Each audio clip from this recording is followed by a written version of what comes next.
Hello दोस्तों। तो दोस्तों, आपने कभी ना कभी मैथ का जो संख्या है, जैसे सम संख्या, अवाच्य संख्या, भाज्य संख्या, मतलब जितने भी संख्या है 12 13, कभी ना कभी तो मुलाकात किया होगा जो बहुत परेशान किया होगा, है ना। मतलब अपने चक्रव्यूह में फंसा लिया होगा। लेकिन इस वीडियो को देखने के बाद मैं आपको गारंटी देता हूं कि आप रटने के बजाय आप खुद से डिफिनेशन किसी को पढ़ा सकोगे। ये मेरी गारंटी है। लेकिन वीडियो को आप फुल देखना, तभी आप समझोगे। शुरू करें। तो चलो मेरे दोस्तों, एक तड़कता फड़कता चैप्टर को खत्म करते हैं। कॉपी कलम लेके बैठो। देखो, एकदम बिल्कुल आसान भाषा में समझता है। मैंने आपको बोला ना कि आप दूसरे को समझा सकोगे। मैं इस तरह पढ़ाऊंगा, ध्यान दो। पहला है कि प्राकृतिक संख्या। प्राकृतिक संख्या यानी नेचुरल नंबर्स, यानी जिसको हम सूचित करते हैं एन से। अगर प्राकृतिक संख्या आपको नहीं बोलना है तो डायरेक्ट आप कैपिटल एन बोलो या एन बोलो, दैट्स इट, कंप्लीट। अब देखो, प्राकृतिक संख्या कहते किसे हैं, याद करो। जब आप बचपन में थे तो क्या करते थे? 1 2 3 4 5 करते थे ना। या कभी ऐसे गिनते थे, -1 -2 -3 0 1 2 3। ऐसे तो कभी गिनती तो आपने गिना नहीं। जैसे हम कभी भी प्रकृति में कोई चीज देखते हैं तो क्या बोलते हैं? 1 आम, 2 आम, 3 आम, है ना। ऐसे बोलते हैं। 1 जूते, 1 कूलर, है ना, 1 मोबाइल, 1 चप्पू, 1 स्केच पेन, 1 स्केच पेन, ऐसे बोलते हैं। कभी आपने सुना है 0 आम, -1 स्केच पेन, -1 से कभी आपने सुना है? नहीं ना सुना है। तो मेरे कहने का मतलब है कि जो चीज हम देखते हैं उसको दर्शाते हैं। जैसे 1 2 3 4 5 6। तो सुनो बढ़िया से। यानी प्राकृतिक संख्या किसे कहते हैं? प्राकृतिक संख्या किसे कहते हैं? गिनती की संख्या को प्राकृतिक संख्या कहते हैं। और आप गिनती देखो शुरू कहां से होता है, ध्यान देना। गिनती 0 से शुरू होता है या नहीं?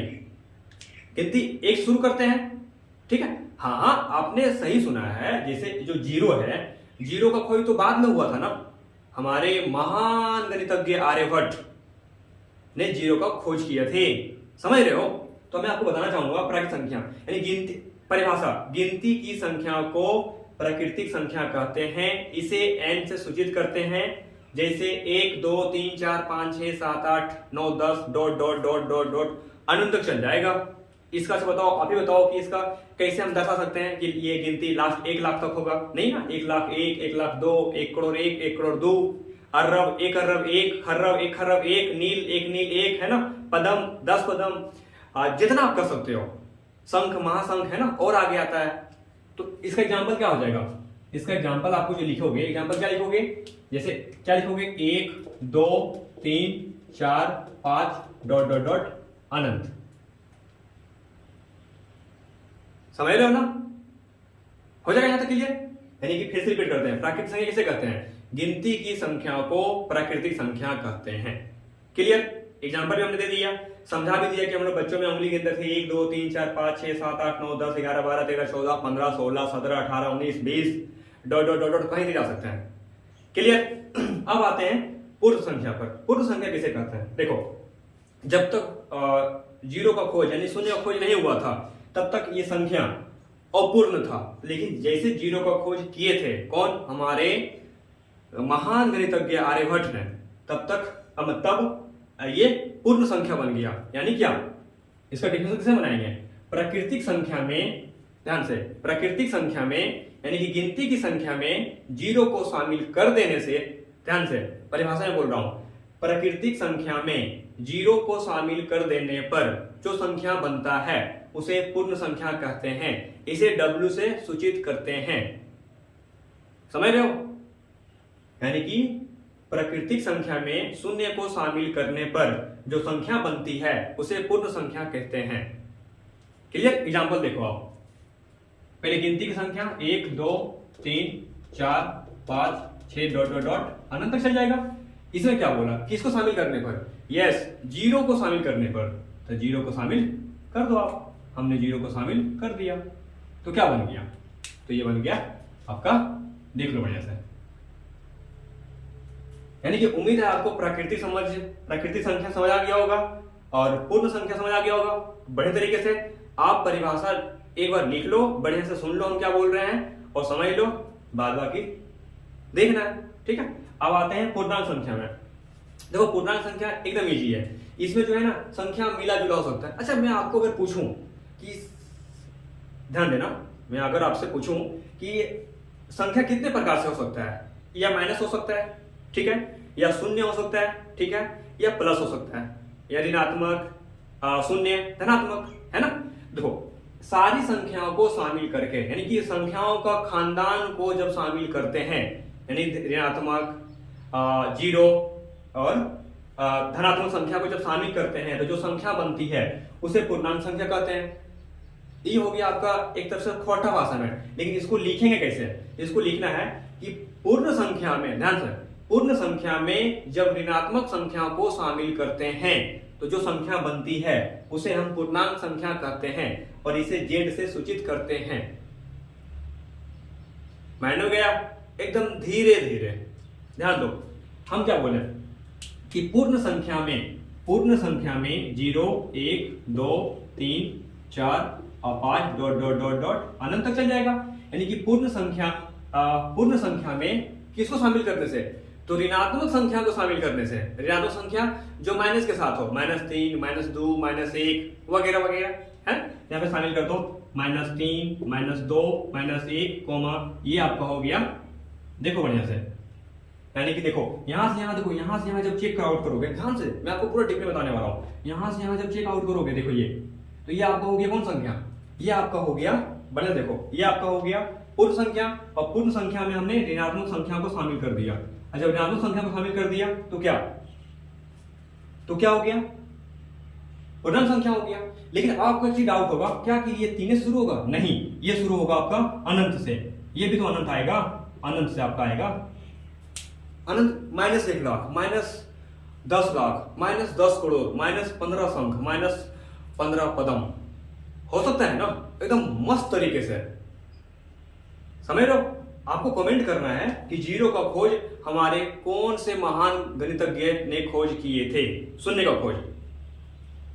चलो अब हम समझते हैं सम संख्या। क्या आपने सम संख्या सुना है कभी? सुना होगा कभी ना कभी। 1 मिनट वेट।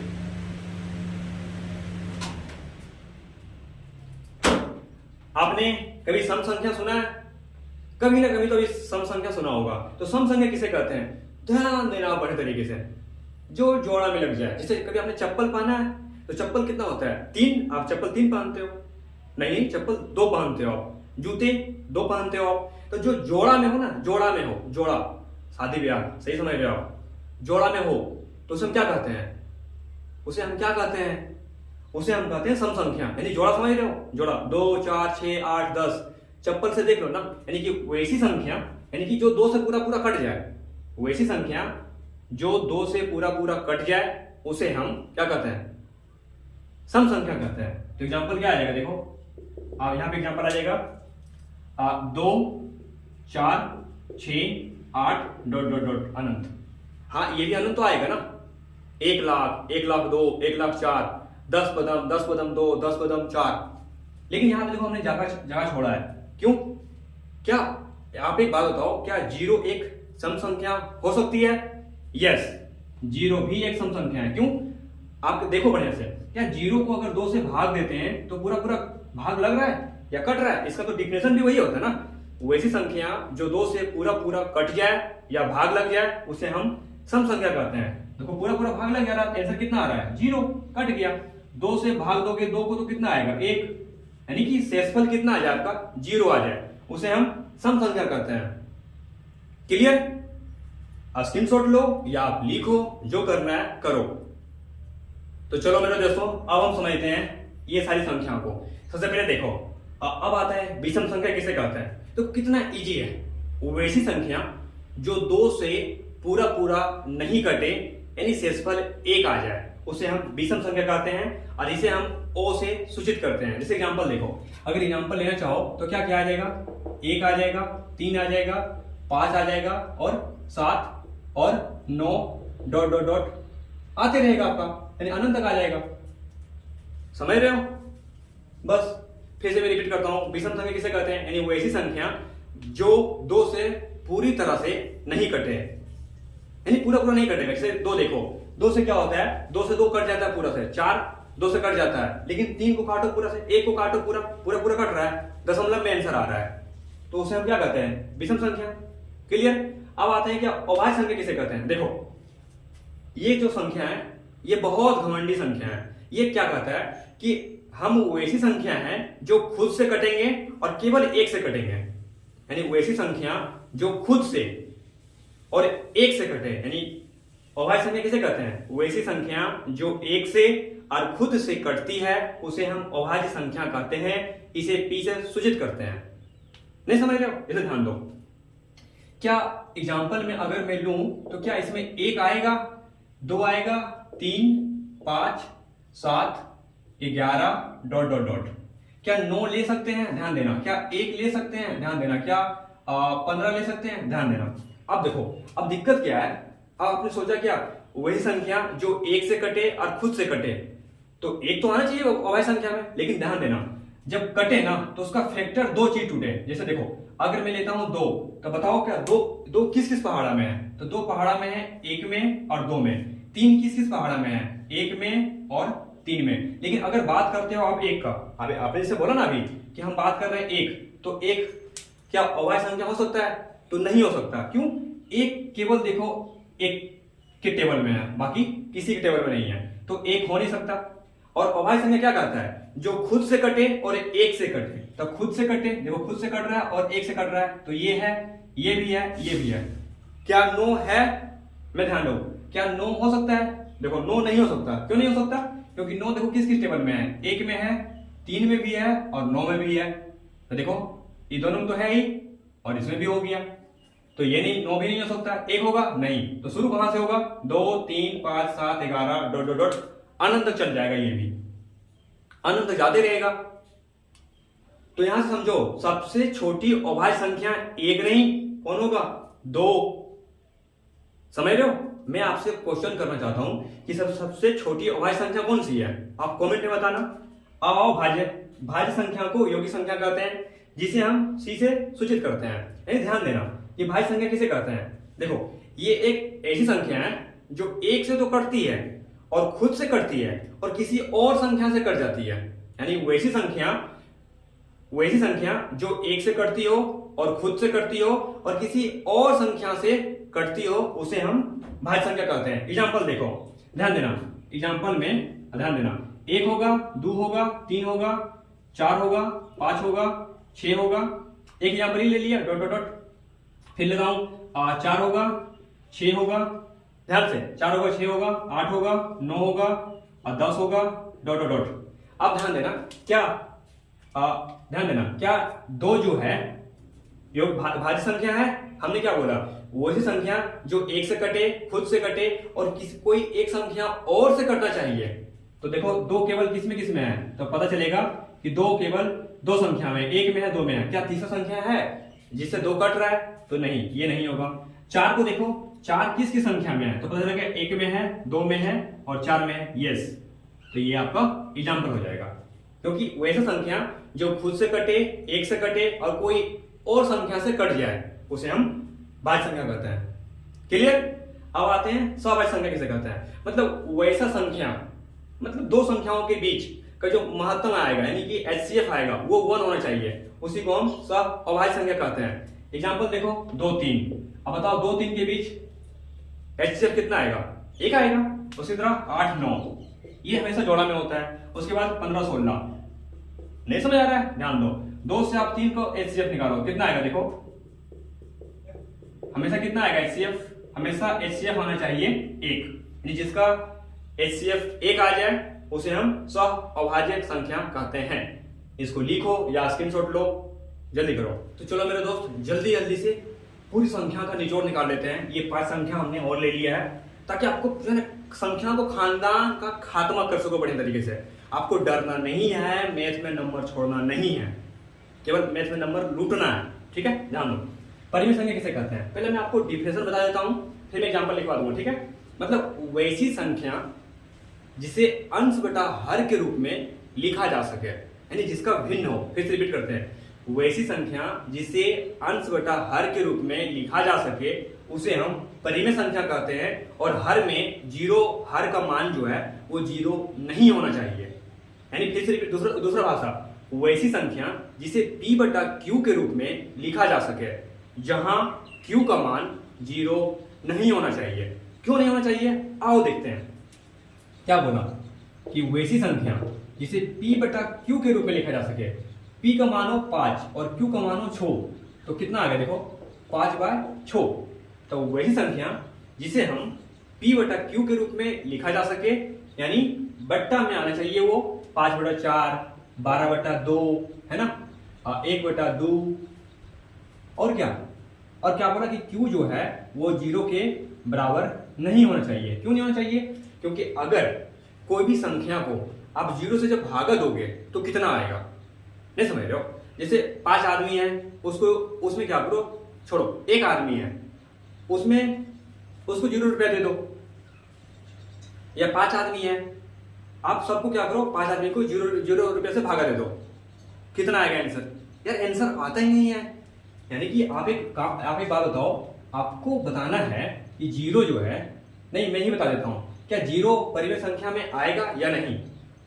यस, 0 भी परिमेय संख्या में आएगा। क्यों, हमने पढ़ा है कि q जो है ये नहीं होना चाहिए 0, ना कि p तो 0 हो सकता है ना, p 0 हो सकता है कि नहीं हो सकता है। हम p का मान 0 ले सकते हैं और q का मान कुछ भी ले लो 1, तो 0 परिमेय संख्या हो चुका है। ठीक है, यहां तो कोई दिक्कत नहीं है आपका। चलो अब आते हैं अपरिमेय संख्या में, ध्यान देना। अपरिमेय संख्या किसे कहते हैं, यानी वैसी संख्या जिसे p बटा q के रूप में लिखा नहीं जा सके, यानी कि जो रूट के अंदर बंद हो, उसे हम अपरिमेय संख्या कहते हैं। इसे हम, अच्छा कोई बात, ध्यान देना, पहले आप ध्यान देना। इसका एग्जांपल कैसा आएगा, जैसे √12 जो रूट के अंदर बंद हो, √15 जो रूट के अंदर हो, पाई, क्या पाई एक, अब बोलोगे पाई का मान तो रूट के अंदर नहीं है, फिर ये अपरिमेय संख्या कैसे हो गया। ध्यान देना, आप बढ़िया ध्यान देना। √2 का मान कितना होता है, 1.414, तो क्या 1.414 क्या अपरिमेय संख्या नहीं है। उस तरह पाई का मान होता है 3.14, तो जब पाई का मान जब 3.14 है तो देखो पाई भी अपरिमेय संख्या हो गया, और जो 0 है आपका, 0 कौन संख्या हो गया, परिमेय संख्या हो गया। क्लियर। अब आते हैं वास्तविक संख्या पर। तो वास्तविक संख्या किसे कहते हैं, देखो जब परिमेय संख्या और अपरिमेय संख्याओं को मिक्स करते हो यानी मिलाते हो, तो जो संख्या बनता है उसे हम वास्तविक संख्या कहते हैं। और जो सच में रियल दिखे, जैसे 2, अच्छा एग्जांपल ले लो आप, जैसे क्या 2 - 3 4/5, उसके बाद और क्या √12 ले लो, मतलब कुछ भी ले लो, कोई भी संख्या ले लो आप, संख्या होना चाहिए और जो वास्तविक होना चाहिए, यानी कल्पना नहीं कर सकते आप, जो सच में होना चाहिए उसे हम क्या कहते हैं, वास्तविक संख्या कहते हैं। अब काल्पनिक संख्या किसे कहते हैं, मतलब वैसी संख्या जिसकी हम केवल कल्पना कर सकते हैं। √λ, √−12, √घर,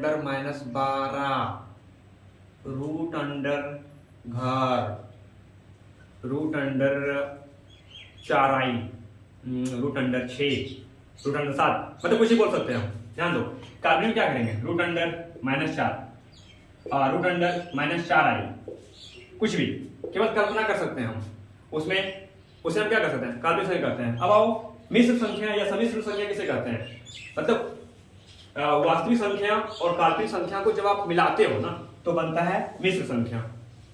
बस खत्म, यानी मिला दो 4 + 3i, उसके बाद 3 - 2i हो गया, ये आपका मिश्र संख्या हो गया, काल्पनिक संख्या। पूरा क्लियर।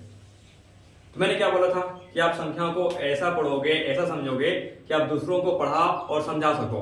अब क्या करते हैं, अब यहाँ से एकदम पूरा का पूरा 1 मिनट के अंदर सब खत्म कर लेते हैं। पहले प्राकृतिक संख्या, गिनती की संख्याओं को प्राकृतिक संख्या कहते हैं। उसके बाद पूर्ण संख्या, जब प्राकृतिक संख्या में 0 को शामिल कर देते हैं तो पूर्ण संख्या बनता है। उसके बाद क्या था, पूर्णांक संख्या, जब पूर्ण संख्या में माइनस यानी ऋणात्मक संख्या को शामिल करते हैं तो पूर्णांक संख्या बनता है। उसके बाद सम संख्या, जिसका विभाजन जो 2 से पूरा कट जाए, सम संख्या, जो 2 से पूरा नहीं कटे, विषम संख्या। उसके बाद अभाज्य संख्या पढ़े थे। अभाज्य संख्या किसे कहते हैं, जो खुद से और 1 से कटे, अभाज्य संख्या कहते हैं। भाज्य संख्या, जो खुद से और 1 से और कोई संख्या और से कट जाए उसे भाज्य संख्या। उसके बाद एक और पढ़े थे सहवाची संख्या किसे कहते हैं, जिसका मोसो एक आता हो, जैसे 2 3 है ना, 5 7 8 9 ये सब वगैरह वगैरह।